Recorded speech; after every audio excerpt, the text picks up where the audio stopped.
যার স্পর্শে সারা বাংলাদেশের অন্ধকার দূর হচ্ছে এবং আত্মমানবতার সেবায় গরিব দুঃখী অসহায় মানুষ এবং শিক্ষার্থী, যারা মেধাবী শিক্ষার্থী, গরিব মেধাবী শিক্ষার্থী এবং এই করোনা ক্রাইসিসে যাদেরকে পাশে থেকে সহযোগিতা করেছেন।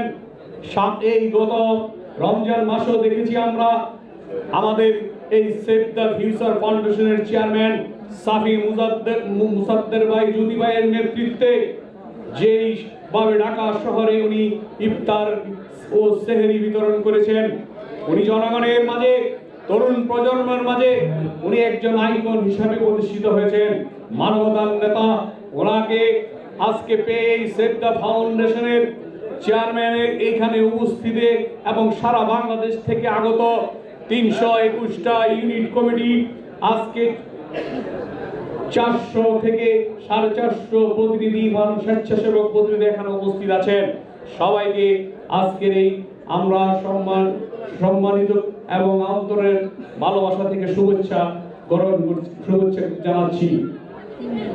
আজকে এই মানবতার স্পর্শ দূর হোক অন্ধকার এই স্লোগান নিয়ে সারা বাংলাদেশে যেভাবে আজকের এই স্বেচ্ছাসেবী সংগঠন সেভ দ্য ফিউচার কাজ করে যাচ্ছে, জননেত্রী শেখ হাসিনা আমাদের এই বাংলাদেশকে যেভাবে উত্তরোত্তর এগিয়ে নিয়ে যাচ্ছে, আজকে আমরা নিজস্ব অর্থনে পদ্মা সেতু নির্মিত হচ্ছে সারা বাংলাদেশে, এলিভেটেড এক্সপ্রেসের মতন, মেট্রো রেলের মতন যেভাবে উন্নয়ন প্রকল্প এগিয়ে বাংলাদেশকে একটি গরিব রাষ্ট্র থেকে উন্নয়ন রাষ্ট্রের দিকে ধাবিত করছি, ঠিক তার পাশাপাশি আমাদের মাননীয় প্রধানমন্ত্রী চাচ্ছেন যাতে গরিব অসহায় মেধাবী শিক্ষার্থীরাও যাতে সমাজে তারা উন্নত জীবন যাপন করতে পারে, তার জন্য সরকার চেষ্টা করে যাচ্ছে। কিন্তু এই বিশাল জনগোষ্ঠীর দেশে সরকারের একার পক্ষে সম্ভব নয়।